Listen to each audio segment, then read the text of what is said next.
Studio check. Frequencies check. We are live on air. You are listening to the In Fact Blessing the Airwaves. Take the journey into the world of sports, news, entertainment, while embracing the hottest beats on the planet.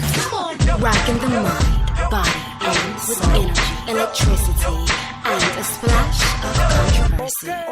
Now, without further ado, it's our pleasure to bring to you The biggest show in the world. The biggest show in the world. the biggest show in the world, the Sbtv Nation.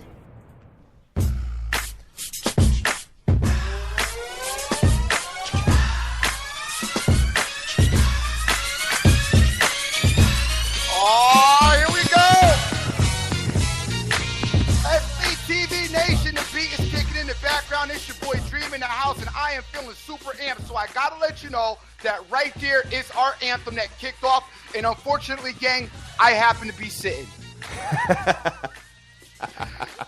Big up to everybody out there. I'm on the air right now with my boy, the Mad Hatter. And without further ado, we got a special guest in the house sitting in for Dr. Dan. We've got the primetime capper on the air with us this morning. Going to kick it, going to talk about a little football and get into what's going on. He's calling us all the way from the West Coast. Mr. Primetime, what's happening, Playboy? What's going on, fellas? Feeling good, feeling great. You already know what it is. It's Sunday morning. It's early, but they got the London games going, and you know it's 7:03 out here on the coast, man. So you know you gotta get to the money early. We riding on the Saints hard here on the -2.5. All right, there you go, brother. So that must be really fun having a 6:30 in the morning game popping. And what's really fun about it is Jay Cutler has already provided you with ample entertainment. As he had interception / safety in the end zone right out the gate. Just giving away games, huh? Oh, and then definitely. I don't know what happened. They said, all right, Jay, it's you, so we're going to give you a do-over.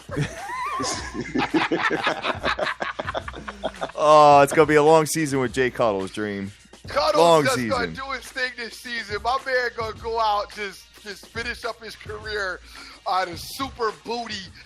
No, impossible. Right on, guys. Good morning to everybody. We're the SBTV Nation. We're live on all the social media outlets. SBTV Nation, follow all of us. And, you know, we're looking forward to a big week 4 here. Right now, this is and I'm sure both of you can agree that we've gotten, you know, some decent looks at these teams now. So now we could really, I would say, gauge it a lot better than we could earlier in the season. As you guys both know, and probably everybody, it's pretty much common sense at this point. But we got to find some winners today, boys. So what we're going to do is we're going to go up and down the card game by game. We've got the point spreads, we've got the weather, we've got the injuries, and we got 3 brains to kind of put together to see if we can make some money today, boys. So primetime, man. You ready to rock? Yes, sir. Always. All right. Hey, before we get into it, though, Prime Time, really quick, you know, let everybody know where you're from, what's going on with you. A lot of people don't know about this cat, you know, and then a lot of you do. My man Rick Lopez actually turned me on to Prime Time like months ago. And, you know, guys, you guys send me something, I'm always on it. Go check him out. Me and him been kicking it back and forth, trying to get a collabo to get him on the program. We had set up for him to come on a while ago. That ended up falling through, and we couldn't get him on. We were able to get him on today, and it was all last minute. It was like I woke up, turned on the computer. It was like 8:45. I just hit him up and was like, "Yo, you around?" And he hits me back with plays. I'm like, "No, I don't want your plays." I want to know if you want to come on the show. He's like, what? That's great, man. So thank you very much for making it happen, brother.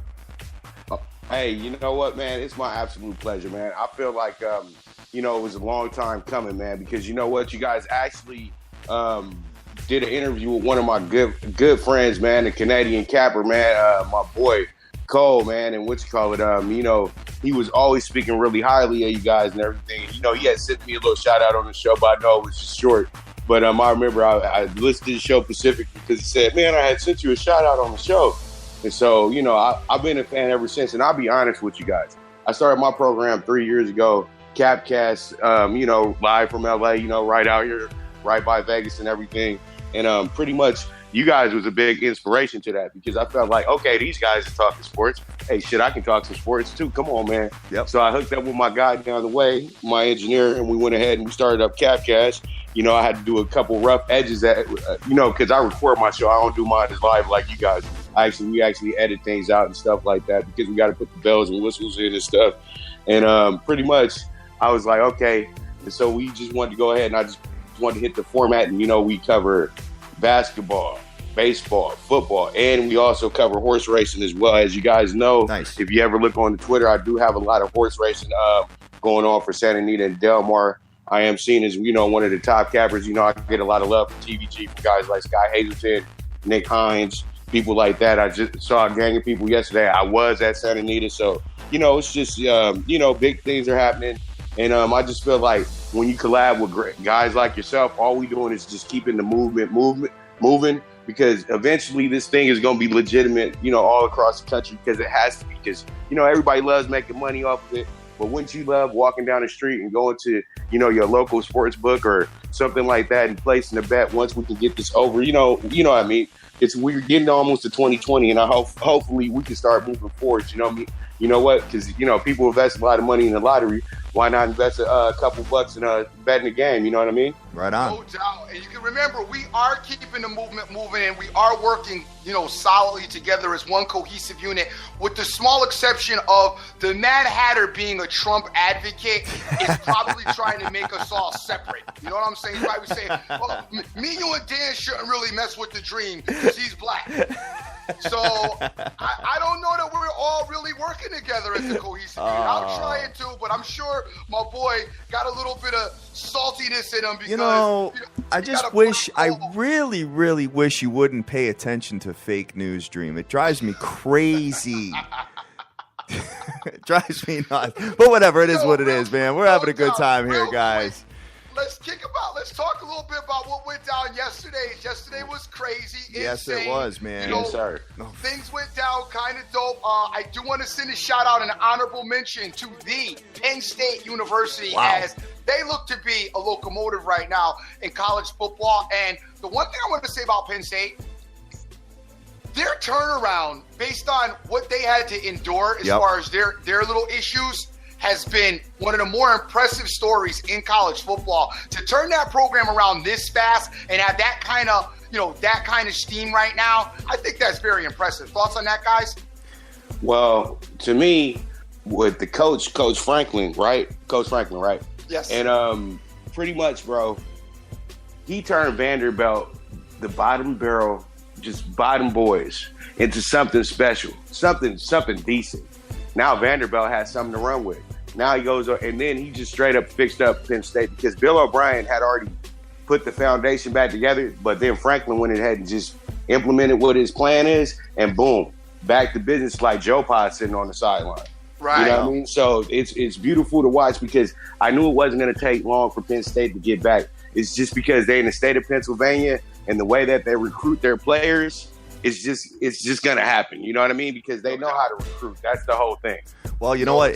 It's actually really ironic that we're talking about Penn State because my son's high school football team got to play a team called Xavier, and Xavier has a senior quarterback that's outstanding. He got a free ride to Penn State next year. So the kid is unbelievable. My son said he's never played a guy like this before. So it's going to be interesting to see what this young man does. I forgot his name, but real good quarterback. And they beat the snot out of us.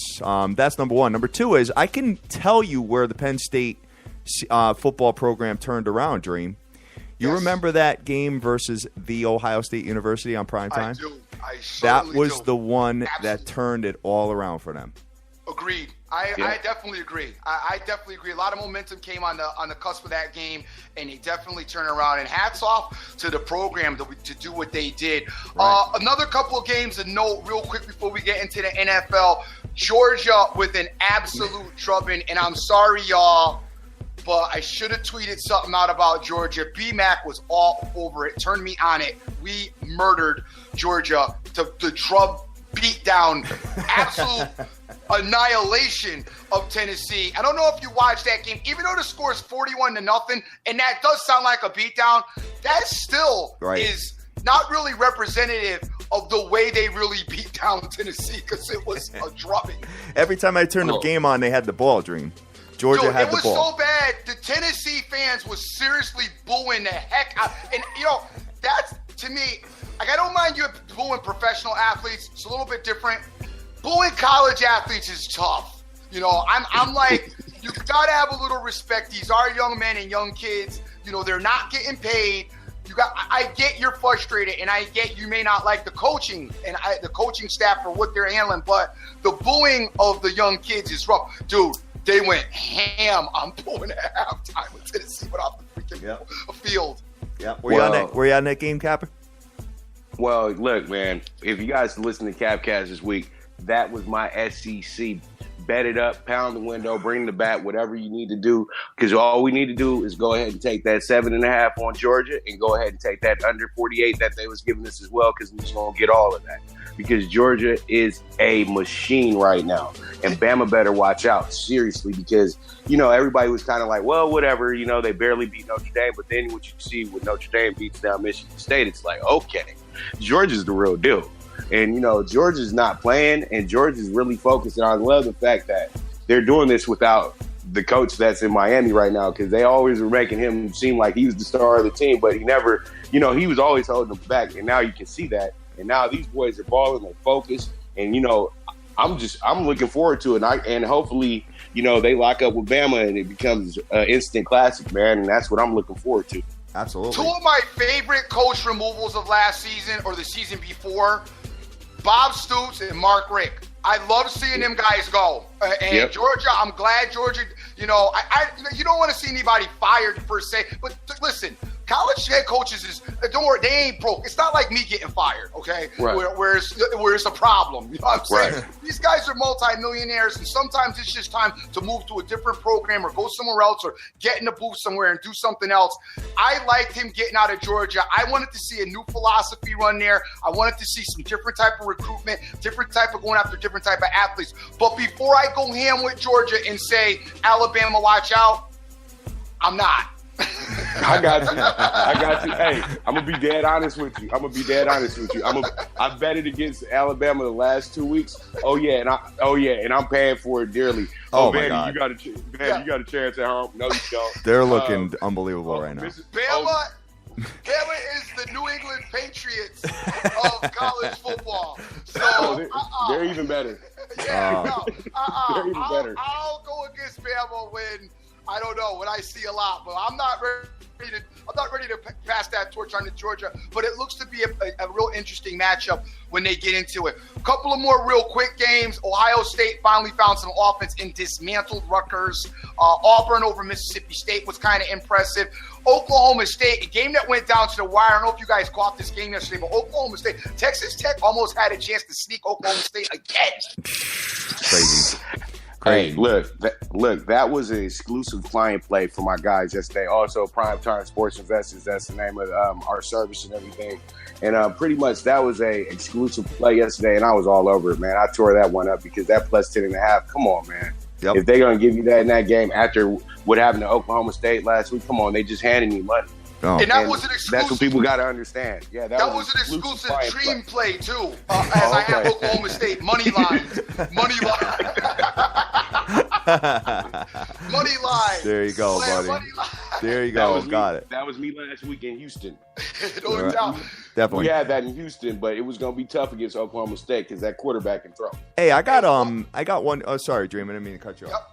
No, I was just going to say my one last one I wanted to talk about, gang, was Friday night. I did get on and I did put this one out there, and Vegas Girl 92661 was on it.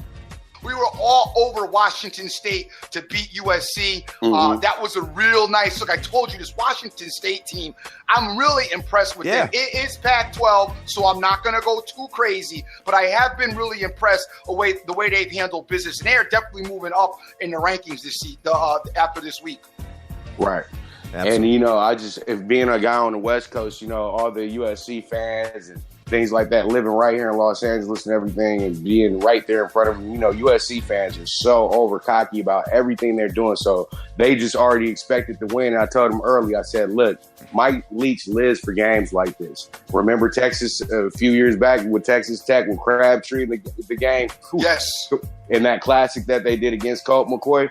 Come on, it was almost resemblance of that same game with Darnold, you know, playing. He's the big Heisman prospect coming out of a great Rose Bowl game. And then they just go on up there and, you know, pretty much they played a great game, but Washington State was not going to be denied. That's all it was. Sure. It was just straight up. They weren't going to be denied. Well, and, plus when you're that's home. Pac-12 football for you. Yeah, that's right. When you're rolling. That's know what I right. mean? That's Pac-12 football for you, straight up. Absolutely. And Mike Leach has changed the whole culture up there. Pretty simple and plain. Plus, dream. Plus, being a home team underdog on prime time helps out a little bit. Oh yeah, that's why I played it. You know that's why I played it. Fresh off of Monday night's home team on primetime getting murdered. The Dallas Cowboys last week. You guys know that was my 5 stizzle. Dallas Cowboys handled their business against Aiden and Scissor last week. The home team dog on primetime that got drubbed. One last thought. Just we gotta go. We gotta get out of this college football and get to the NFL. One last thought, though. South Florida and Coach Charlie Strong has seemed to get the machine at least activated a little bit, as they've had, this is their second pretty impressive performance, beating East Carolina by 30 points. Keep an eye out for this South Florida team. You know, Strong, the thing is they're getting some offense. Strong is a great defensive coach and a good defensive motivator. If they can get their defense on the same page as this offense is starting to look like it's clicking at, this team could definitely be a problem. They've got a lot of speed, and they're in that American division, which, as far as I'm concerned, is very weak. And they may be a real problem. So keep your eye out. I know probably none of you really want to trust Coach Strong, and I'm kind of right there with you, but we do need to keep an eye out because there's a lot of talent down there in South Florida. Yeah, I totally agree. It's just the thing with the American, we can't get too nearsighted with it because this is the type of conference as the season goes on, and we get later into the year and teams get better and better and better. Then you roll into one of these road games and then you get popped. You know what I mean? By somebody that you did not expect you was going to get popped at. Ask Houston that. Ask Houston straight up. They lost to SMU. Yeah. That's a rivalry game, but you wasn't supposed to lose. Right on. Well, that's college sports, man. You go on the road. I mean, it's very difficult to win. Right, because the Americans like the old Big East in the Conference USA, the old Conference USA, because the Conference USA used to be a major conference before, you know, Cincinnati and Louisville and Memphis and everybody left. And it's almost like you put those two conferences together and, you know, you're going to get a team that's going to dominate everybody. But then that team is always going to have a team that has their number. But we'll see, though. South Florida is a very talented team, and they're fun to watch, man. Straight up. Got on. All right, man. So I guess without further ado, we'll get right into the NFL. Just one note. You guys were talking about Mark Richt and the coaching change and all that. I got to be honest with you. I did not expect Miami to go in and dominate Duke like that. I did. You did? You had it? I did. Oh, good for you. The U is looking good, man. And Duke just get fucked out of you. Come on, this is the same team that gave up 25 laterals to lose the game. Yeah, right. to the right. games. Come on, man. I hear they you. Just got their number. That's all it is. Yeah. I knew that they was going to smash, but I wanted that over more than anything. Because I did think Duke was going to cover. I didn't think they was going to get smashed, but I didn't think that they would win, to be honest with you. Got it. All right. Yeah. So let's get right into it, boys, because we are at week 4 right now, and it's NFL Sunday. So let's get into it, guys. And before we do that, just to let you know that I did start another fantasy football contest. If you guys want to get involved, the link is on our Twitter page. So take a look at that. Hopefully, did you do it for 1,000 people? I did it for 500. No, I got that. Oh, boy, might make fantasy contests. He thinks everybody in the country is trying to do fantasy. No, a lot of people that want to get on it, man, can't get it done in their state for some reason. It's kind of crazy. Whatever. It is what it is. How many people in this one, player? We got 12. Okay. All right, so we'll see what happens with that. And Dream, we'll see if you're giving your money away. I was entered last week. I was place. ready. I was ready last week to handle my business, but it didn't go through. All right, all good, man. All right, so Before we get into that, guys, we're going to get into the first game of the day. Just a quick score update. There is no score in the Saints-Dolphins. 0-0 right now. Real exciting. And- Great way to start your day is watching that crappy game. Well, if you got the under, it's a great day. And then just go back to you just look at this thing and go back to bed. Whoever's got the over is biting their nails right now. That's all I gotta say. I saw somebody earlier with over 5.5 touchdowns. I really almost fell out the bed when I saw it. This game is not going to get to that point because the Dolphins aren't going to score, man. Oh, my God. Dude, 6 points against the Jets last week. Dream, Seriously? when's it going to be time for Matt Moore? Matt Mizzy, calling for Matt Moore. I've been calling for Matt Moore forever. I know. I don't know. It's I just call for him every drive. right on. I mean, why not? If I was his agent, why not trade him? Come on. You always say there's a reason why the line is what it is. There's a reason why you haven't seen Matt Mizzy at the helm. I don't know, man. I think felt he's better. I just felt like he got did dirty, man, because, come on, he was the quarterback in the playoffs. He helped him get down there. At the end, you got to reward that. I You just agree. Don't run off and go get Jay Cutler. And Don't do that. You give yourself 3 weeks, and then you go get Jay Cutler. Dude, You actually don't ever get Jay Cutler. Right. Well, you leave Jay Cutler in the booth. That's what you do.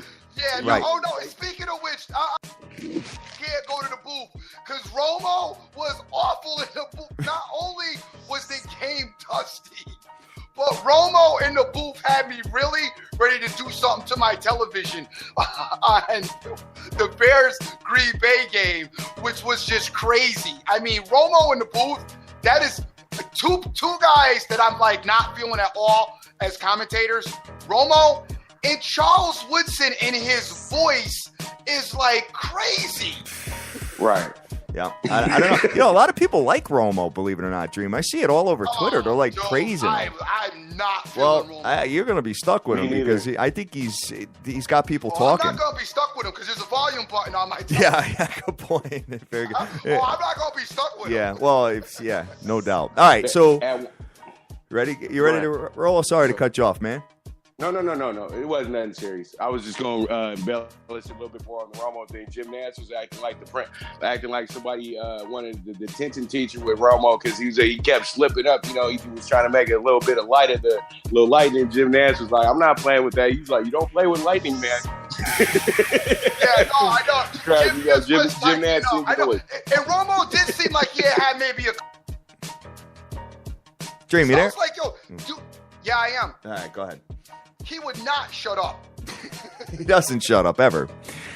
All right, let's get into it, guys. We're at Bills at the Falcons. Falcons are 3-0. Bills are, believe it or not, 2-1. But Atlanta's -8 with an under-over of 48.5. And I'm just taking a look real quick just to try to find the injury report. And Bills offensive tackle Cordy Glenn, and he's out. And defensive end Shock Lawson is questionable.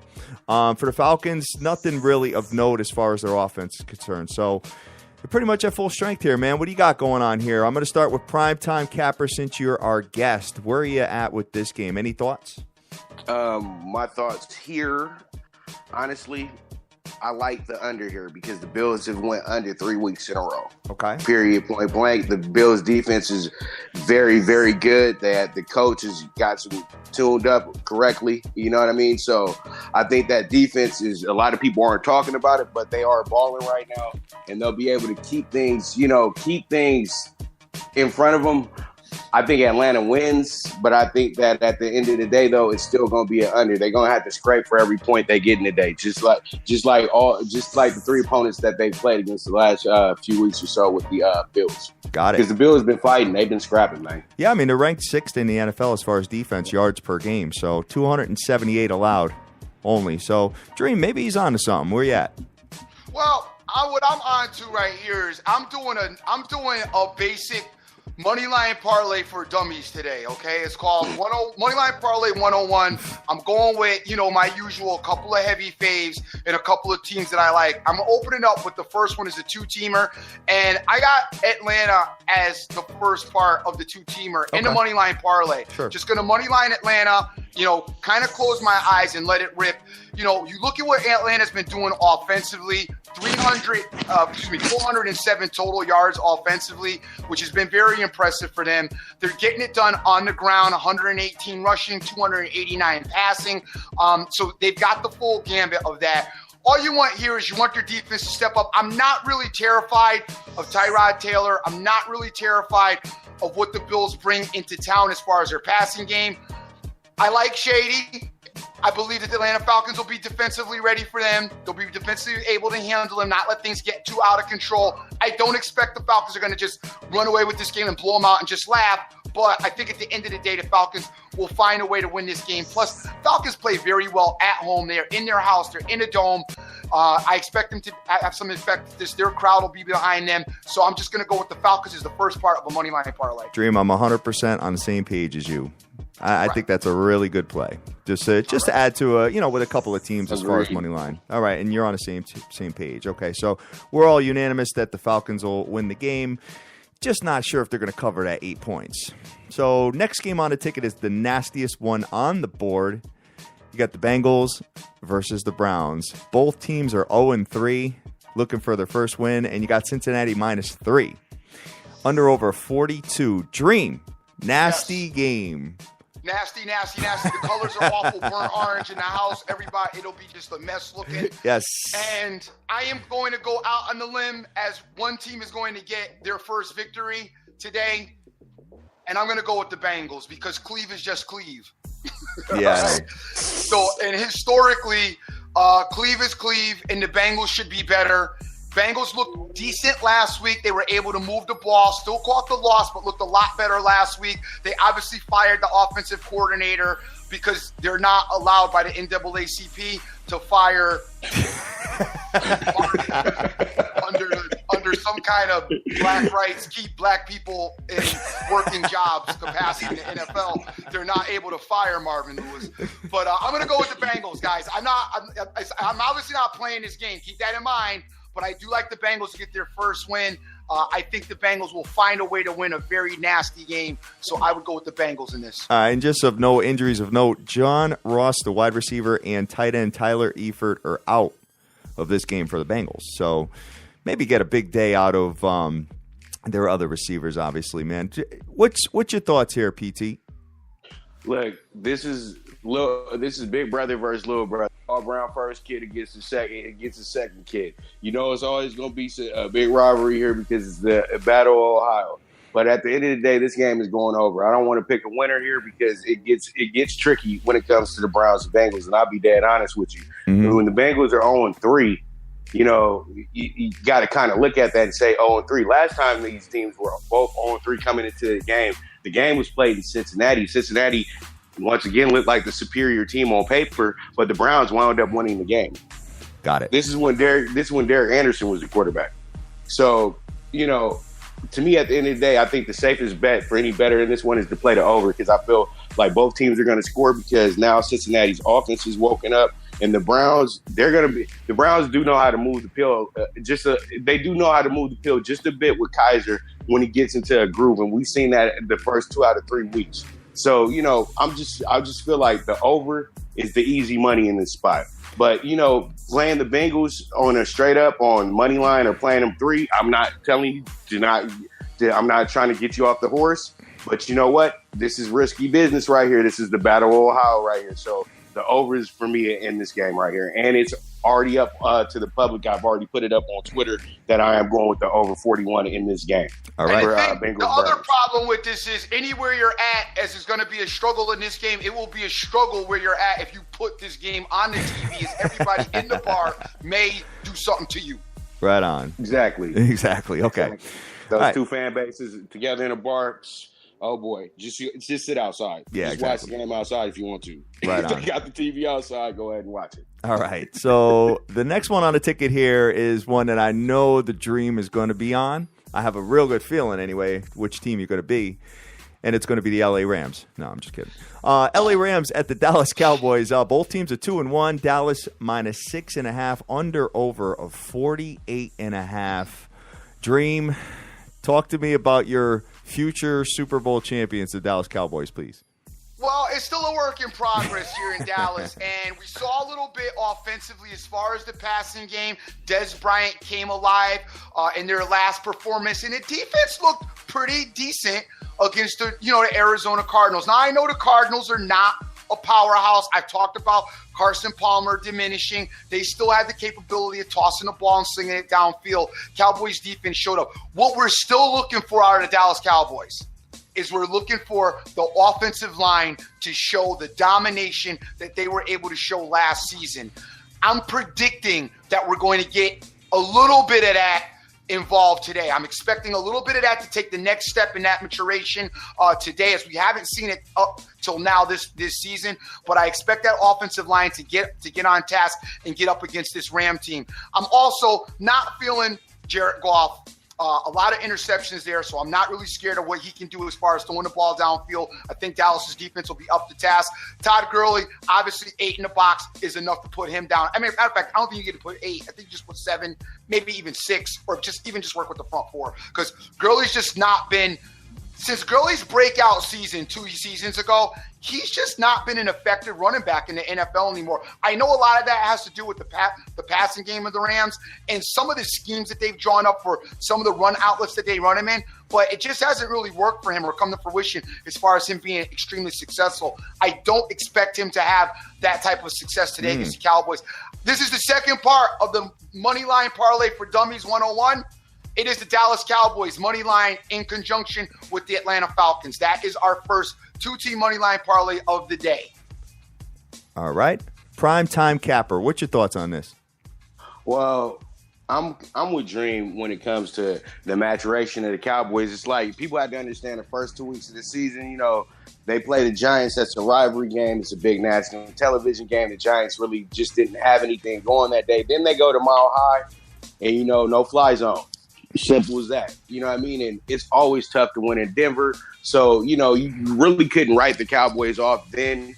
But you silly people like myself, you try to get cute and you go with the Cardinals on Monday night thinking that they're going to protect their house, Arizona, because they play the boys pretty good. But then the boys just woke up.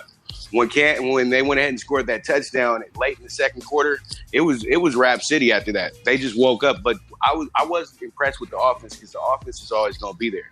The defense was what impressed me the most, is that they just started going off and getting off. The Cardinals line is average at best. I won't say that, they're downright atrocious, but, and Carson Palmer is a little old, but they still, that it doesn't matter. Their defensive line dominated. And I feel like they're going to go ahead and do the same thing to the Rams today, because the Rams, the Rams kind of, it's almost a cherry pick with the Rams right now. 2 out of the 3 of their first games were against teams that they were expected to beat. You know what I mean? And so I feel like when we go into this game today, the Cowboys are going to be so fired up that they're going to probably end this game pretty early. You know what I mean? Because I'm with Dream. Goff is not that good. I feel like they're going to take advantage of that kid today. And they got to have Gurley beats for them to even come close to even trying to beat the Cowboys today. And I don't think that's going to happen either, because I think that the Cowboys are already schemed up for Gurley today. So I'm going to go ahead and take the late line. They had dropped it down to 6.5, and I had to take that. So I'm going to go ahead and take that on the Cowboys today. All right. And easy money to me. That's how I feel. The only concern I would have for the Cowboys is that, their secondary and their defense in general are completely banged up, man. You got a couple of defensive tackles, couple linebackers, couple corners, and a safety, all questionable, man. So who knows? That's we'll what see. we call next man up. Yes, sir. Next man up. That's why they get paychecks, bro. I don't think Jared Goff's that bad. And that's my thing is against Goff and what they their downfield attack, as far as their offense is concerned, I'm not too concerned. Okay, got it. Well, you know what, Dream? I agree with you. I think Cowboys win the game. I'm on that. Next one on the ticket, we got the Detroit Lions. You're gonna lose there. Shut up. You're the black cat, baby. Not me. I forgot to tell you, prime time. Because it's another factor that you need to have in your capping solution if he's on your play. All right. Detroit Lions at the Minnesota Vikings. Minnesota minus 2.5 with an under over a 42.5. Tough loss for the Detroit Lions last week. Wow. Primetime capper. Any thoughts on this game? I already put it out, but I'm taking Detroit money line. They owe me money. They owe you money. Straight up. They owe me money. And you know what? We can get you on a bet back because Matt Stafford, come on, let's keep it real. The boy is balling this year, and it's not because it's not. I wouldn't say stat wise. I'm just saying his leadership is just incredible this season, and it's just impeccable, and you just can see it on the field. I guess it's because he's the highest paid quarterback in the NFL now, or it's just that it's time for Detroit to get out the dark ages of the Barry Sanders era. You know what I mean, and just get over it finally. You know what I mean, and the Calvin Johnson retirements and things like that. Now it's Matt Stafford's time. And they have something to run with. They haven't had a quarterback like this since Bobby Lane. I'm going all the way back 70, 80 years ago. So, my thing is Stafford should ball today, and he's been able to, beat up on the Vikings pretty good. And I don't think that Keenum or whomever is going to be starting that quarterback today for Minnesota is going to fare too well against that Detroit defense because those boys are tough.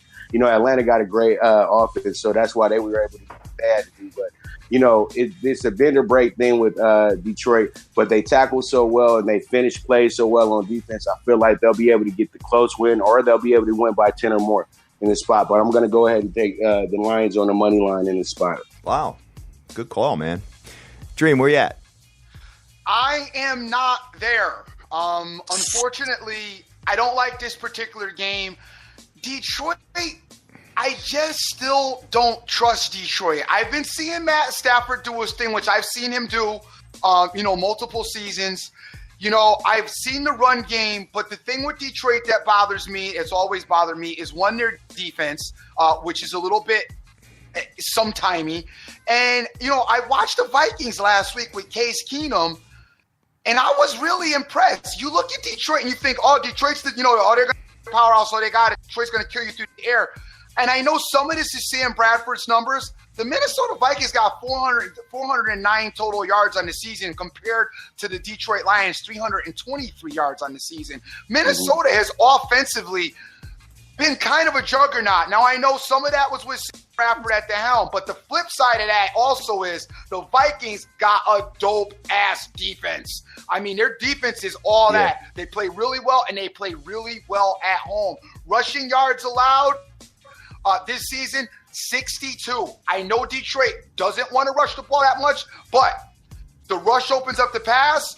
If you're not able to rush at all, it's going to mean there's going to be a lot of pressure on the quarterback, meaning Matt Stafford's going to maybe be forced into making a couple of forced plays and bad decisions.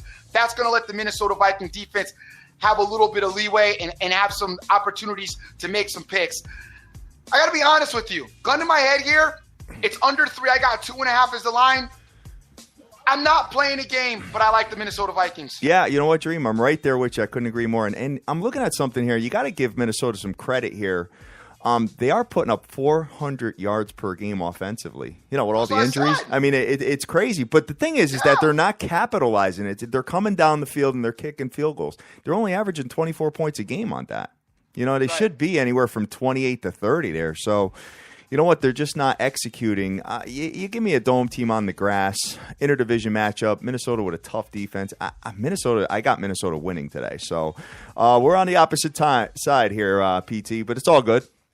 That's it. That's why we make the bets. Yes, sir. Yes, sir. Well, all right. We make the bets. We got to have opposite side. Yeah. And I don't have any vested financial interest in this particular matchup. But I'm just giving out what my call is as far as the game is concerned, because it is a game that has me, scratching my head still. Because you just wonder, is Case Keenum capable of having the same kind of gameplay this week as he did last week? And that question mark is why I wouldn't financially get involved in this. All right. Got it.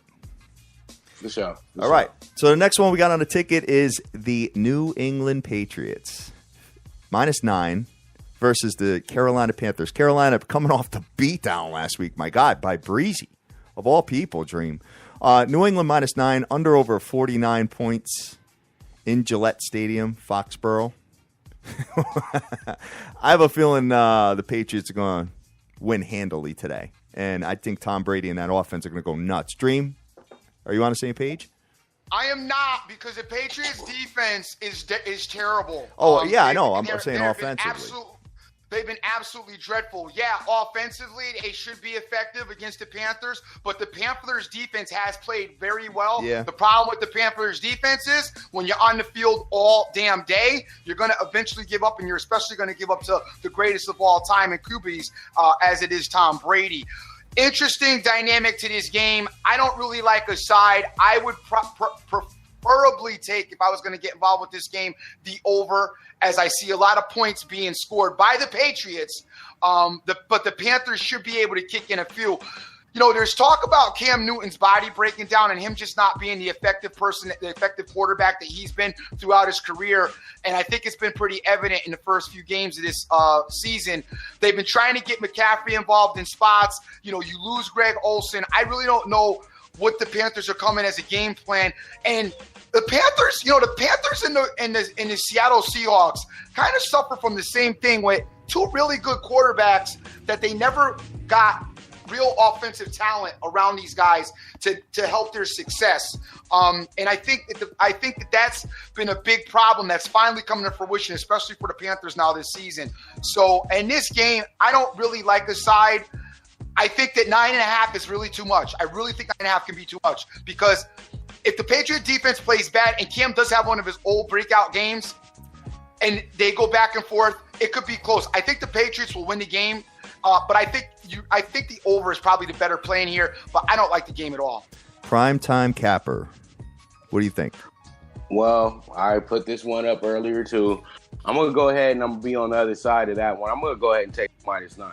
I think that I know Bill B, and I know Bill B, he was really on the defense's head this week in the film room. You know he was. You know he was butchering those boys. Yep. And I feel like the way it's set up, the way that the Saints beat down on the Panthers last week, and the way that, you know, after eventually the Patriots were able to just limit the Saints when they played, blew them away. I feel like it's going to be the same exact situation today with Cam, but even worse because Cam is just really, really not into it. Cam's not 100% healthy, so it just makes it really hard for me to even trust anything the Panthers are going to do today. I felt like, you know, they had two games the first 2 weeks that was kind of handmade for them, but once they beat them up in the Bills game, it just hasn't been right, and I just feel like your offense is too simple or too simplified at this point to even, you know, be on the field with the Patriots. I know that, you know, this is crazy to talk like that because, you know, you're getting +9.5 on the Panthers, but I just don't trust it. Not in Foxborough. I'll take the -9.5. I feel like you handed me money with a -9 on the Patriots because I feel like they win by 10 easily. I don't think it's going to be close today at all. The other problem with Cam, though, that I add, the other element I keep in the back of my mind as I look at this game, Cam's playing against Tom Brady. And Cam's kind of one of them showboat type guys, knows when the cameras are rolling, knows when everything's going on. He wants to perform his best. I think that will uplift him to any gameplay that he does have still left in him. You're going to get your real best effort out of the take because he feels like he's being challenged by one of the best quarterbacks in the NFL. I don't know if that's going to be enough, you know, for this Carolina Panther team to have an effective impact, but I just seen too much inconsistency out of that Patriot defense because you're not telling me that after the Patriots got the drubbing by KC on Monday night, Bill Belichick wasn't in the New England Patriots defense is behind because I know he was. Sure. He was in a butter. He was in a butter hat. No doubt, but they still, though, have not been able to catch on or play like a typical Patriot defense would, and that's my one object of concern. But we can move on to the next one. All right, well, just real quick, I mean, I don't know if you guys have realized this, but you know Carolina is only averaging 15 points a game. I do. What better way for the Patriot defense to get? That's my total point right there. Yeah. That's why I can't trust a team averaging 15 points. No, of course not. It's too simple of an offense. That's all it's telling me. All right. And the Patriots should figure that out pretty quickly. Yep. We have a lot of games to go, guys. I don't know if you really want to get into this one. I mean, feel free to chime in. I have no opinion. Jags -3.5 on the road versus the Jets. love the Jags. Love the Jags. love the Jags because I just think the Jets are, I don't know, they are one of the 3 worst teams in football. Even though they caught a win last week, I'm not impressed. Right. I just think the Jets are terrible, and I love the Jags. All right. Prime time, anything? I'll be quick here. I'm with Dream. Jags all day. we can move on whenever you guys feel like it. The Jets, I don't even feel, and then watch what's going to happen. The Jets are going to try to show up. That crowd's going to be into it, just like last week. I just felt like they won because it was the home opener, and you owe your home crowd one at least. You know what I mean? You owe them one great game, and I think the Jets probably gave it to them last week. So at the end of the day, I just think that the Jaguars are going to be just way too tough. Their defense is just. Man, they're like my favorite defense in the NFL right now, to be quite honest with you. The way that their front seven and everything like that, and the way that Fowler is playing, and the way that Miles Jack is playing, and the way that their secondary is playing as well, it's pretty fun to watch them on defense. It wasn't fun to watch them on defense in the Tennessee game, but I had Tennessee that day. But you know what I mean, though. So pretty much, that defense has been on point pretty much all season. So I feel like they're going to take care of their business today. So that should be easy money for people who are looking for something that's, that they feel like it's locked, but there's never a lock. But I'm with Dream. I'll go ahead and I'll take the 3 on that one. But I actually have that 2.5. All right. 2.5 myself, minus 2.5. Cool deal. All right. No opinion for me on that one. We're going to move on to the AFC North, the biggest rivalry in football, I think. Dream, I think you're on the same page. I think we talked about that last year. Steelers minus 3 versus the Baltimore Ravens. Baltimore Ravens at home, fresh off the beatdown in London. My God. Flacco had, 28 yards passing in that game. Primetime capper, under over 42.5. You're a totals guy. You think this is one of those 12-10 games or something like that? You know what? Every time we think it's going to be a 12-10 game, it winds 24-21 game. Yep. You know what I mean? So, at the end of the day, I'm not doing an over-under in this spot. I actually talked about this game on my show as well, too. I have the Ravens, and you guys, I know you're probably going to laugh me out the room about this, but I do have the Ravens circled on the money line today just because it's a rivalry game, and I know they play up to the Steelers, and I can excuse them for London. Because London, it was just a big distraction last Sunday for a lot of teams. Yep. And, Ray Lewis is pissing in your ear all before the game and everything. And then, you look over on the other side, their owner's sitting with their owners, locking arms and things like that. And you're like, where my owner at? All that other silly off the field stuff. And that's why I felt like they just came and distracted. It's like, dude, did you guys hang out at the pub all night before you got to the game? It's just like, seriously, man, it was like, I just felt like, from the beginning to the end, that, it was just an awful game for the Ravens. And I think a lot of people were over-betting the Ravens last week, forgetting how good the Jaguars are in London. So I'm going to I'm going to have to go ahead and take the home team today in this big rivalry game because I just really don't like the way the Steelers are going this season. They played good against Minnesota, but, they didn't play that great against the Browns. And come on, they lost to the Bears. But the Bears are scrappy. They got hurt. They're not going to win a lot of games. But at the end of the day, they still lost to the Bears. So I just think that with this game right here, the Ravens are so motivated after that beatdown. I got to go ahead and eat up that plus 140 money line on them because I feel real good about them winning this game. Both teams' distractions last week, and both teams laid an egg because of it. Dream, right? Where you at? Pittsburgh Steelers, more motivated as far as what they were going to do for the national anthem was concerned than it seemed as they were to beat the Bears. We saw a good look at the Bears on Thursday night, and I wanted to drive straight to Pittsburgh and smack some people. I also think that they should turn in last week's paychecks to the people who've been affected by the weather in Puerto Rico, because that's just disgusting that they lost to the Bears. This is a huge rivalry. The Ravens got smacked in London. I don't really know what that's all about or what happened there. The Ravens, though, I don't really believe the Ravens. I have always talked about since week 1 how good the Pittsburgh Steelers offense is and could be and should be, even though we haven't seen a lot of it this season. I do think that the Steelers offense is the better offense, and I think that their players are the better players in this particular game. Maybe you give the nod to the Ravens defense, but I think that the Steelers offense is that much better if they can ever get it working correctly, which I think they're going to have some success today just for the fact that they know the Ravens intimately as they play them a lot. I'm rolling with the Pittsburgh Steelers in this game. I'm not playing a game, but I like the Pittsburgh Steelers to win this game. I think they're going to bounce back off of their embarrassment of last week and play even better. I know the Ravens should be motivated off of their embarrassment too. I just feel that the Steelers are way more talented, so I'm going to go with the Steelers. All right. And you know what? I mean, historically, I mean, this game has gone. There's been a lot of unders over the last decade between these two teams. However, Dream, you know what? You do have an offense that could break out at any point, being the Pittsburgh Steelers. So I'm going to pass on that and pass on the game altogether. So smart man. Yeah, man. Good. Got to. Smart man. So now we both got a chance to win.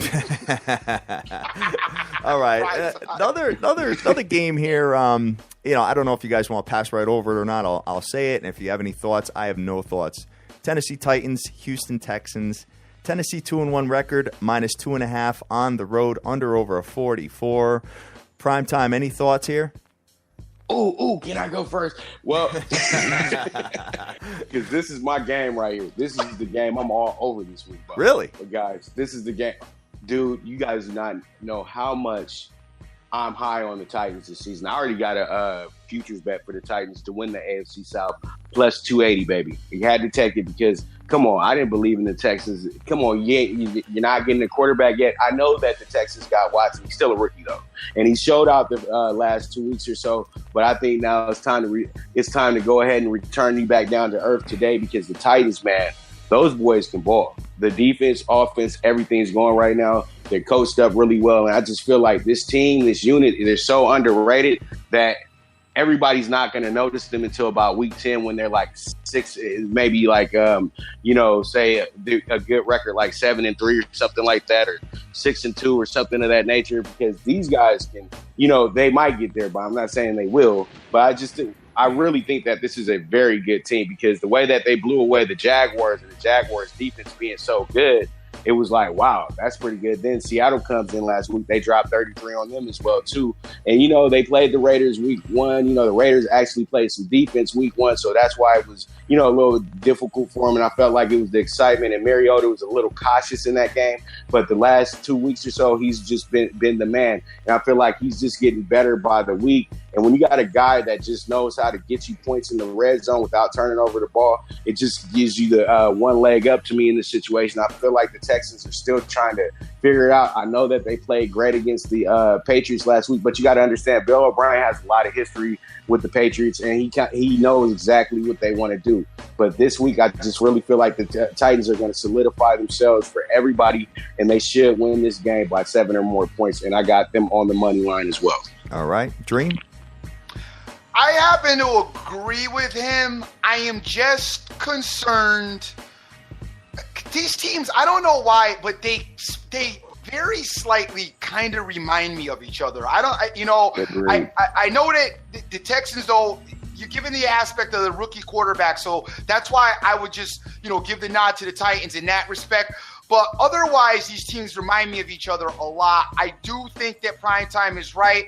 I just don't want to see the Titans have to not make mistakes on the road today against a very good Texan defense at home. And I think that's the recipe to success for them. You're dealing with your home team dog. Little issue situation here. I know it's not prime time, but it is a home team dog in the Texans. I do think the Titans are the better team, but I'm not in love with this Titan team as much as everybody else is because I've still seen a lot of dumb things out of this Titan team, and I still don't necessarily know that I think that running game is going to withstand the whole season. So that concerns me about the Titans as far as my love affair with them. I think, though, that they win this game. I agree with primetime. Titans win here. And you know what? The Houston Texans defense this year has just been mediocre. It hasn't been the best. They've been on the field forever. I know, and there's a lot of teams, surprisingly, that are ahead of them as far as defense is concerned. So, you know what? I'm just going to stay away. I think anything can happen on this one. Next one we got on the ticket, we got the 49ers, who are 0-3, Dream, your team, versus the 1-2 Cardinals, Arizona -6.5, under over a 44. Dream, 49ers look bad. No, they don't. No, stop it. They don't look bad. The San Francisco 49ers are much improved from a okay? But that's still not saying a lot because they were dreadful. But there's a lot of promise. I like what I've seen out of them. I like what they've been able to do as far as offense is concerned. Their defense, though, made some huge mistakes in that Ram game when they played Rams. They had an opportunity in that game, but mind you, people say, oh, the Niners could have won that game. And I'm like, dude, by the way, the Niners got like an onside kick and they got like a kick return run back. It's like they asked for a bunch of miracles and caught them and still lost. So let's not go crazy with they should have won that game. But I do like the progression and the maturation I'm seeing out of them. Only problem is Arizona Cardinals are reeling right now. They're at home, reeling in your house, need a win worse than ever. And while the Cardinals are not that great either, they're still better than the Niners. So it's one of those games where San Fran will be up probably 1 to 2 to 3 quarters, maybe. And then all of a sudden, but not up enough, only up by like 3 points. And then all of a sudden, they'll throw an interception. Carson will throw a touchdown. There'll be another interception turnover for a run back. And next thing you know, the Cardinals win the game by 2 touchdowns or something. Don't like the Niners here. Don't like the game, periodly. Won't get involved with it. But I do believe that Arizona wins. You got to get Arizona just to be safe, though. Under 2.5. I don't like the minus 6.5. Interesting. Prime time. Well, I'm with Dream on the week by week progression in the 49ers. And I actually like it a lot because you got to understand they went from scoring they went from a totally, absolutely awful game against the Panthers, home opener. Then they walked into Seattle and almost beat Seattle. Even though they didn't score any touchdowns, they still almost beat Seattle. It doesn't matter. They still almost beat Seattle.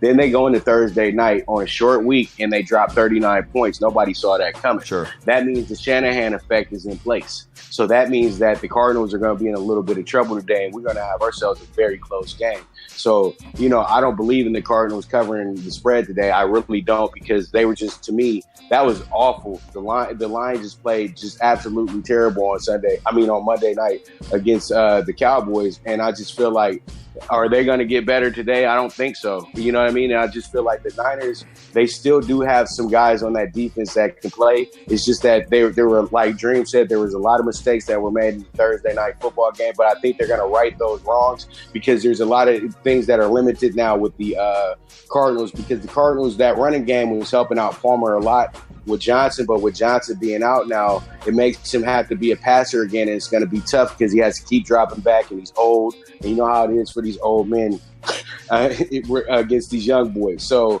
fall back on the old man comment. Hey, in the NFL years, he's 75. So, okay, so he's seen some things. With some old cats right now, boy. Yeah, hey, he's seen some things. Hey, I'm in my 30s, man. Hey, he's seen some things. So, the thing is, man, come on, Carson is only graduated from college when I was coming out of high school, so we're not that far apart. So, but in essence, even if I was in the NFL, I'm a 55-year-old. So, pretty much how I feel today, I'm going to go ahead and take the plus 7.5 on the 49ers because it's a rivalry game, and I just can't trust the Cardinals, man. And, when you lose me money, I just can't go back and bet back to you. I got to go ahead and see if you, I got to go ahead and I got to go ahead and beat you. And I feel like I'm going to beat them today, so I'm going to go ahead and take the plus 7.5 on the 49ers. All right. So we're going to stick with 4:05 p.m. Eastern Standard Time games. We got a couple of them, and we got 4 games left. We got the Philadelphia Eagles at the Chargers. Chargers are 0-3 and giving 2 points, Dream. They're an 0-3 team giving points to a winning team. Very interesting. Chargers -2, under over a 47. Dream, I think they get their first win today. I do not think they get their first win today. This is the frustration game of the day. If you get beat at 1 o'clock and you need frustration and you want to make money, I'm going with the Eagles. I'm sorry. Listen, I do not like this. I don't like the Bolts by any stretch of the imagination. Right now, total of 324 yards is what they're pushing out as far as total offense is concerned. They're another team that, they have an inability to rush the ball. The Philadelphia Eagles are playing incredible defense. Now, their offense doesn't necessarily blow you away, but they have a methodical kind of that dink and dunk, get you down the field thing. They will get it happen. Of course, you got the other caveat of You do have Sproles coming back to LA. I know they were San Diego then, but he's going to play against his old teams. You got that little dynamic as well going on in here. I think the Eagles will have some success. The Eagles are the way they play this season.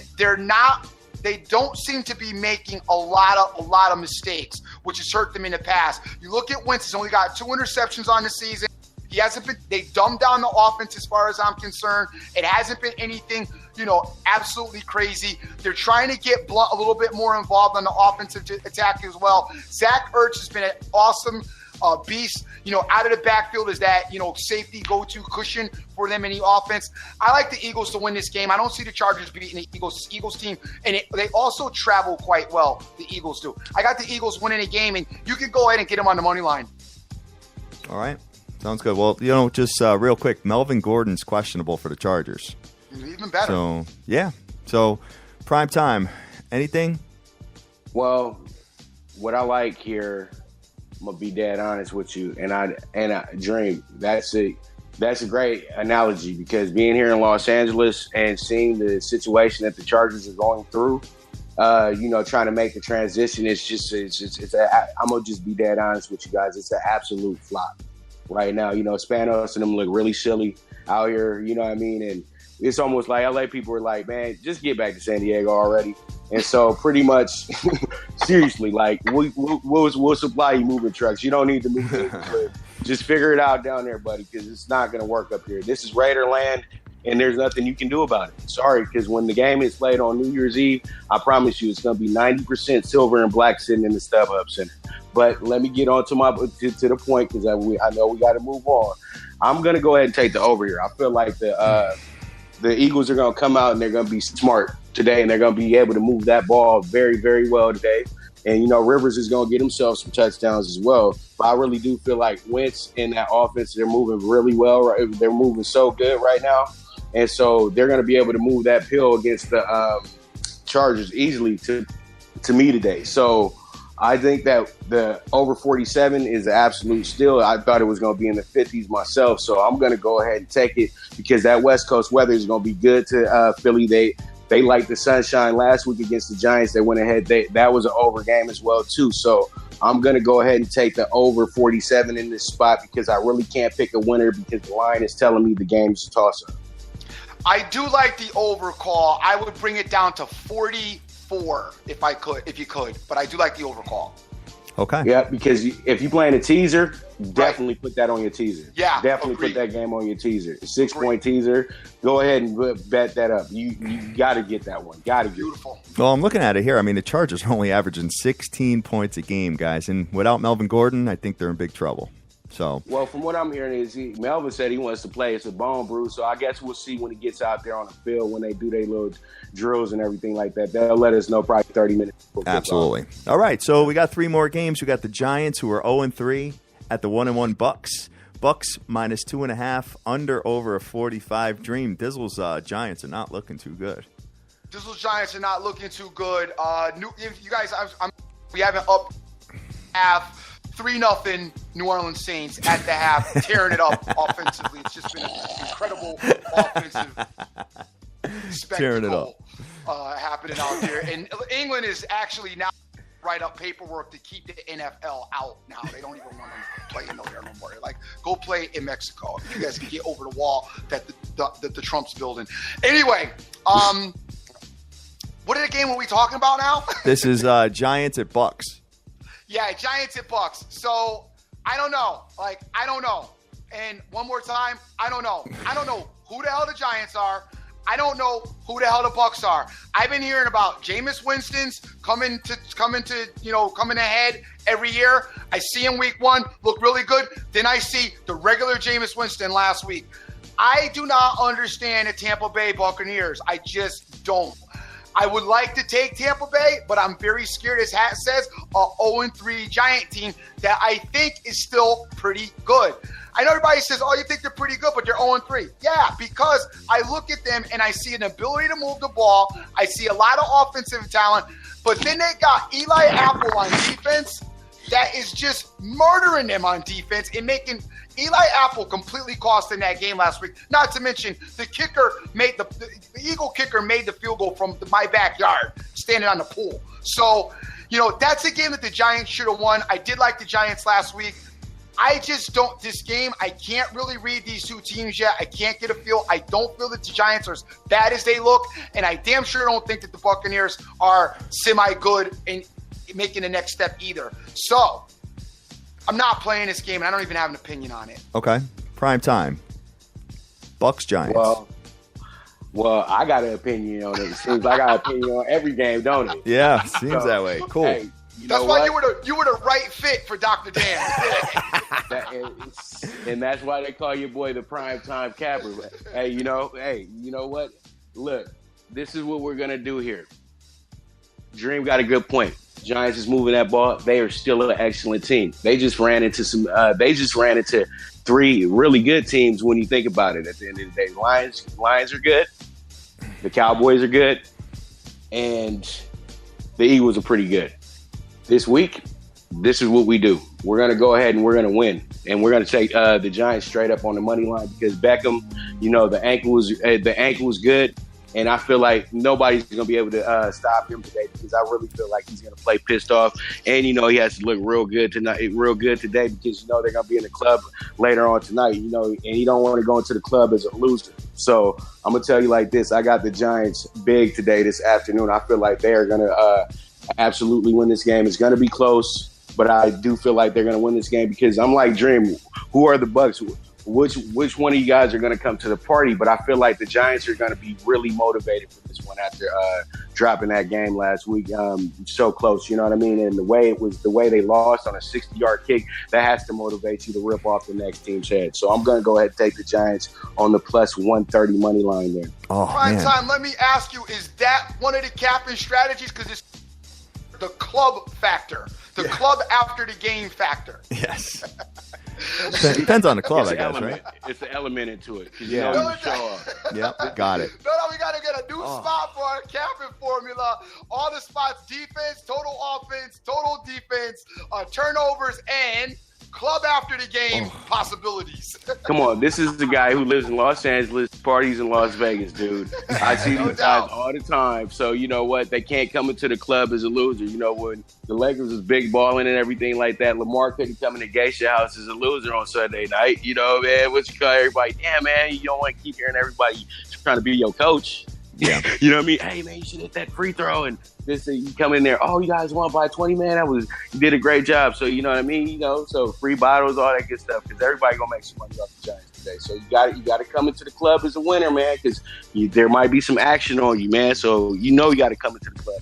Oh, so man. We're going to go ahead and take that. Only issue with the Giants, running the ball against the defense and on offense. 48 yards rushing and giving up 153 on the ground. That sticks out to me and says, I just can't make a call on this, even though I know that Tampa Bay's defense is not all that, but I'm just a little bit concerned with those numbers. Just that I can't get it. Yeah, I don't know, man. This team averages 12.3 points per game. Oh, that's brutal.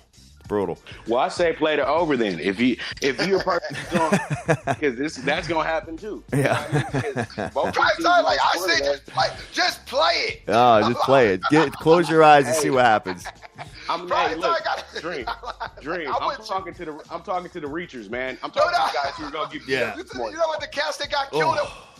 Brutal. Yeah, the guys who get killed at 1 o'clock. I'm talking to you. When you get killed at 1 o'clock, play the over at 4:30. Yeah, there you go.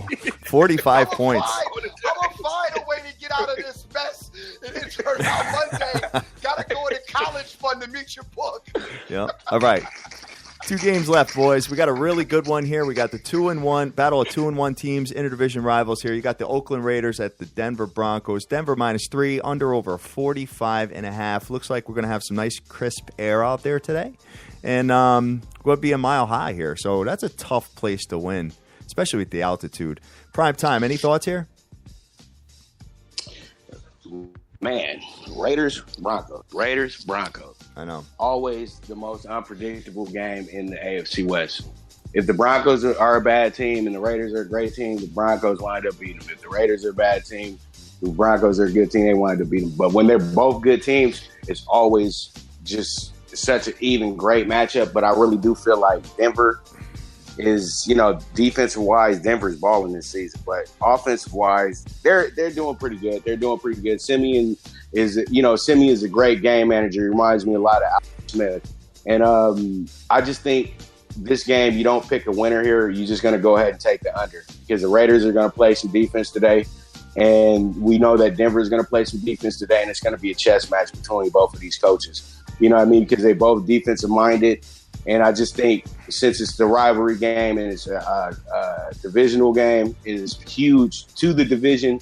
They're really it's going to be the first team that blinks loses. It's going to be it's probably going to be the game of the day. I'll be quite honest with you. Yeah, I'm glad it's at 4. So, take a better look at it. It's going to be the game of the day, man. It's quite honestly, man. That's how I feel. And so I'll go ahead and I'll take what do we got on the under? 44 here? 45.5. 45.5. All right, yeah, we can go take the under. And if you're going to play the teaser, I would say take a under, to go ahead and take that as well, with the under, try to get you some extra points on that. But I think that it'll end at 46, to be quite honest with you, because I know that there's going to be a lot of late over bettors. But I do think that the under does stick, and I think that it's probably going to wind up being like a 23-20 finish. Got it. All right, Dream. Great game. Great game here. I don't know about great, so slow down with that a little bit. Okay. I know the Raiders are going to put a defense on the field. Yeah. Okay. I know that. I never said the Raiders' defense was great. I never said it was great. No, I didn't say you said that, but you said you think the Raiders will play a little defense. So I'm like, yeah, don't put a defense on the field. Now, whether they play or not, I'm not really sure. I'm looking at the Raiders team, and I'm very disturbed about Monday night's performance. I'm very disturbed about that.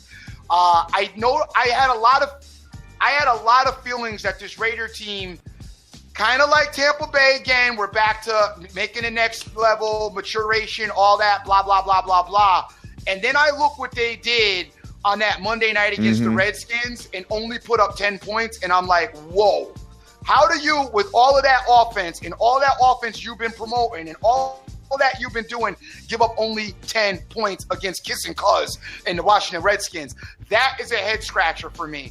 On the flip side of this, you look at the Denver Broncos. I knew that Trevor Siemian was not a good quarterback because he showed us that last season. And I knew his performance against the Dallas Cowboys was an aberration, which is why I picked the Dallas Cowboys to win that game.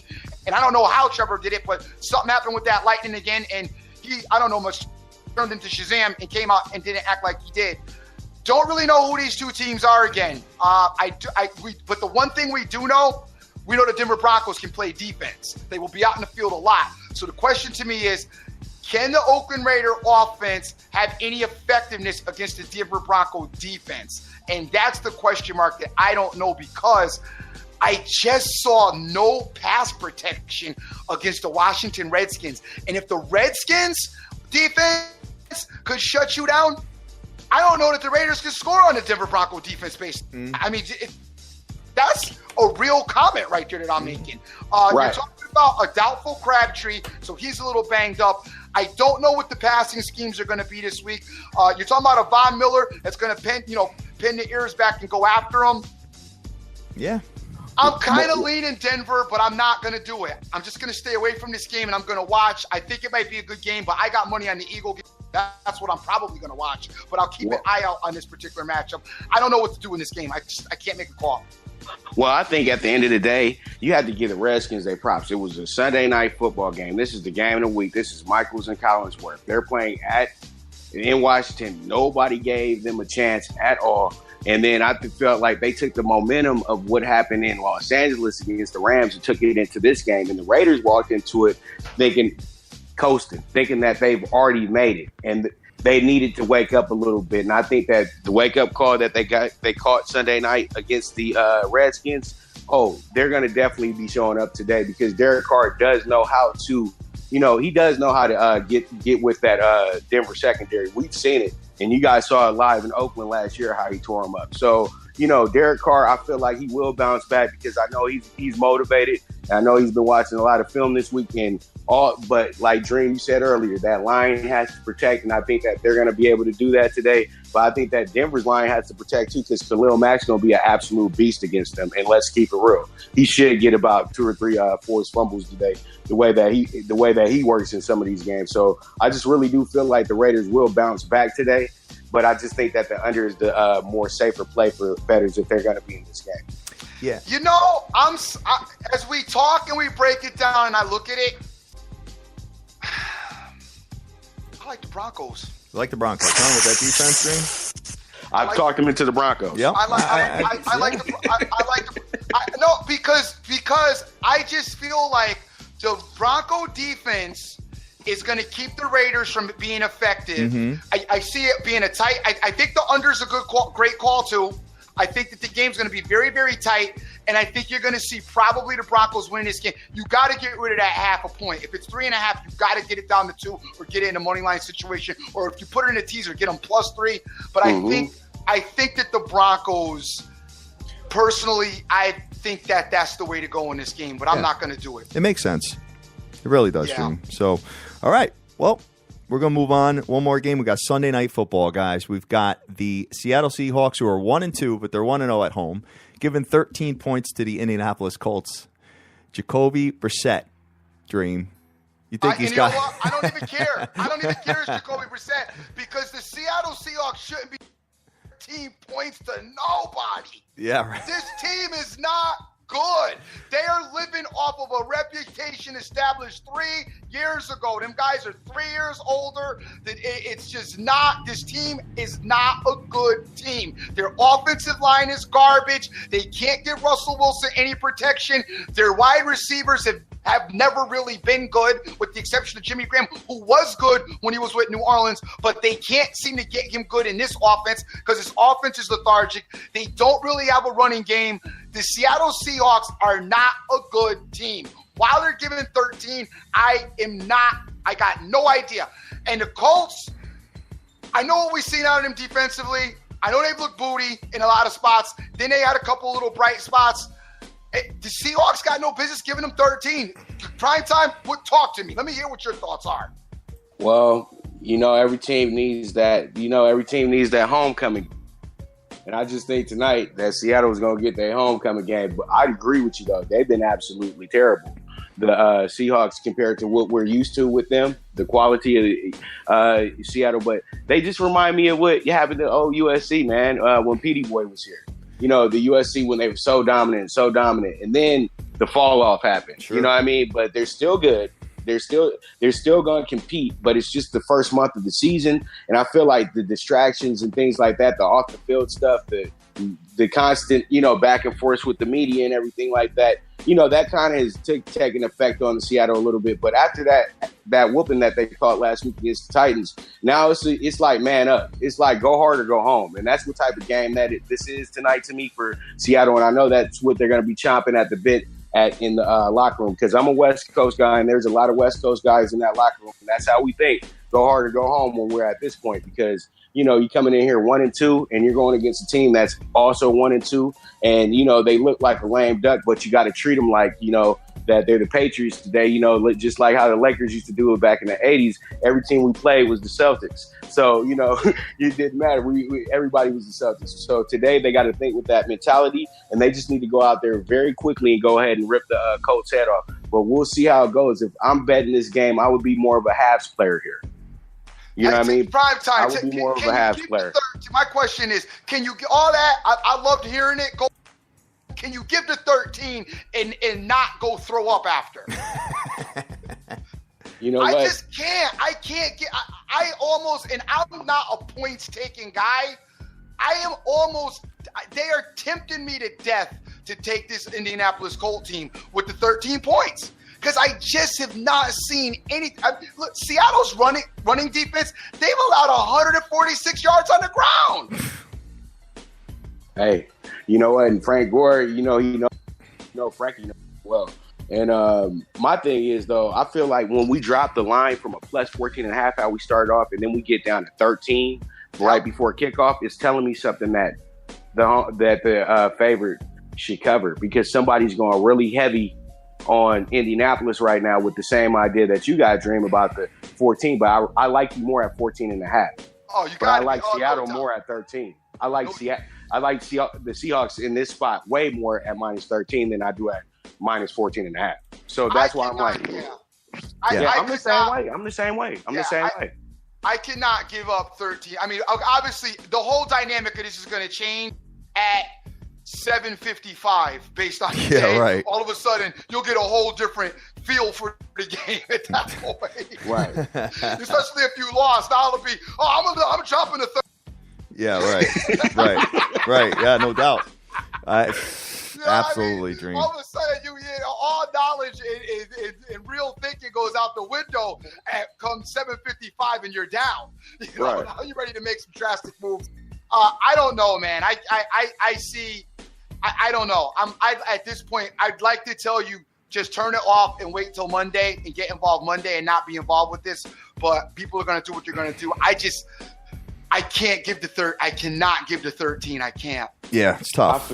It's tough, especially. I feel you. That's why I said be a halves player here, because I can jump on the -13 because I'm like you guys. I don't like double-digit favorites in the NFL like that much because they rarely cover. You know what I mean? But I think in this spot right here, and the way that Seattle needed to be motivated, with the game with the Titans last week, I just feel like they can win by 2 touchdowns here. But you guys are right; it's risky business, though. You know what I mean? You got to be a brave soul if you want to take this. So, I would say be a halves player here, but I don't mind giving out the -13 because I feel like they're telling me something that we're going to go ahead and get Seattle to win by 2 touchdowns in this spot. I like being a halves player, but be a second half player.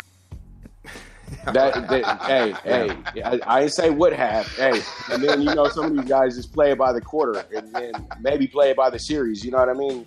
But you're right though. Second half would be a better look for you in this spot. But if you want to get cute, you can play the first half too. But they need to drop it down to -6.5 for you right now. It's at 7. Got it. All right. Yeah. For this game here, watching both of these the Seattle offense is like watching paint dry. To be honest with you, for me. So to lay 13 with them, I could see you might need a defensive score to cover, brother. Yeah, the way right, that's but going. The Browns scored 28 on them last week. Yeah, got it. All right. So I'm thinking that, it's simple. To me, I think I still know the Seahawks have a better offense than the Browns right now. Yeah, good point. So we'll see how it goes. All right. I think that 2 touchdowns is easy for them. All right. But the Browns got a better offense. At this point. Yeah, understood. We're still in September. Let's talk in October. Yeah, exactly. All right, guys. So that's going to do it for us. We went through each and every NFL game. Great information from our man, the Primetime Capper. Just tell everybody a little bit about yourself real quick, where to find you, the whole package, and we'll get out of here once the Dream and I recap what we're on and recap what you're on as well. All right. It's your boy, the Primetime Capper. You guys can follow me at PopDBIs. You can also follow my show, Capcast, the premier sports betting show. It comes on I record every Tuesday. It's up first thing Wednesday morning, and it runs throughout the week. So it gives you guys a chance, especially since it's football season and we got the games on the weekend and everything. But I do have segments such as Put Your Money Where Your Mouth Is, where we do cover the daily games if there are games going on for Wednesdays and things like that. So you guys make sure to tune in and go to SoundCloud.com/Capcast, and it's right there. We're already 84 episodes in. We'll be doing episode 85 next week because my engineer is out of town and I'm headed out to Vegas next week. And so pretty much we'll be back in 2 weeks. So that's where you guys can catch me at. And you guys can also go to the website, primetimegapper.com. I do write articles as well and the angles as well. And that's where you guys can get the famous bets list as well that I know Dream is Dream is starting to get very used to since I'm sending it to him all the time. So, you guys can go ahead and check that out. We've been 3 years running with that. So, we're having a lot of fun. So you guys go ahead and check me out right there, primetimecapper.com. And if you do want to sign up to be an exclusive client, you can go ahead and get subscribe right there. Or you guys can go ahead and DM me and talk to me about the discounts and deals that I do have for you people. All right. Cool deal, man. So just recap what you're on real quick. All right. when I'm on heavy today, and I'm just going to say this, if you need one bet, and I know that it sounds like risky business, but I think that will be good at the end of the day. I'm just going to go ahead and take the Titans, man. I just really like that game a lot today, and I feel like they gave us a good number with the money line at 130. So, I just feel like we're going to be able to, get that win that we need today, and they move on, become 3-1, because they're going to give the Texans a lot of problems. The kid is, they got a rushing quarterback, so I feel like that they'll be able to nullify, the Texans rushing quarterback, because, they go against one in practice every day. So the Titans are the big play for me today. And another play that I feel real good about, once again, is that under 49 over there down in the dirty down there in Atlanta. So those are the two I like a lot, and that's the ones that that I'm giving out for you guys is the pretty good bets, man. Pretty lock it down. You know what I mean? All right, sounds good. Dream, where you at? All right, first of all, I got Dr. Dan's plays. Nat, Dr. Dan really likes the Dolphins, who are losing 10-0. The Steelers, the Rams, and the Chiefs. That would be the Dolphins, the Steelers, the Rams, and the Chiefs. We did not talk about the Monday night game, which is the Chiefs, Redskins, and we're not talking about it because I don't have an opinion right now. All right. Unless you were Nah, prime time has. Anyway, back to today and my picks. Guys, it's a 1 o'clock money line parlay, 2-team. Dallas Cowboys. I will probably be betting the Dallas Cowboys every week of the season, as they are my team this season, and I'm rolling with. I try to pick one out every year and just roll with them. But I like the Dallas Cowboys on the money line, coupled with the Atlanta Falcons on the money line. 2-team parlay at 4 o'clock. I like one play, and that's the straight play of the Philadelphia Eagles on the money line as well. Get the Eagles on the money line. I like the Eagles in that particular matchup. And an honorable mention I'll throw out to the Tennessee Titans as well. I don't mind the Tennessee Titans, and I don't mind the Jacksonville Jaguars. I think both those teams will catch wins today playing against teams that are worse. Hey, I want to thank everybody out there that got involved in today's show. We're running a little bit over, so I'm not going to call you guys' name out. But I've got Vegas Girl 92661 out there, Cash Action Bets. Want to shout out him, my boy Irvin, most of the faithful, Dr. Dan, Rick Lopez, let's see, Terrence Mack, Jonesy, BT, Frank Vincolato, Tiger Clench, Deeks Pick, Joseph Del Rosario, Jim Rome's the Juice, Sir Mata, Marlon, OJFB, and Direct Sport Solutions. So many more. Can't get to you guys. We're running over it as we want to get out of here and try to get our plays and get them in. Join the fantasy thing. Get involved with that. We're all getting involved with it as well. I'm the Dream. Always remember who you're with and make the most of each and every day, as you cannot get this time back. Peace. Absolutely. So, Dream, I'm going to take that parlay, but I'm going to add one more team. I'm going to take the Minnesota Vikings today to win. Ow. Yeah. plus 189, baby. So that's it, guys. Hey, Primetime Capper, thank you very much for joining us. We'll be back next Sunday and looking very much forward to week 4. Guys, do whatever it is you got to do whatever it is you want to do in life and get that money. Let's go. Peace.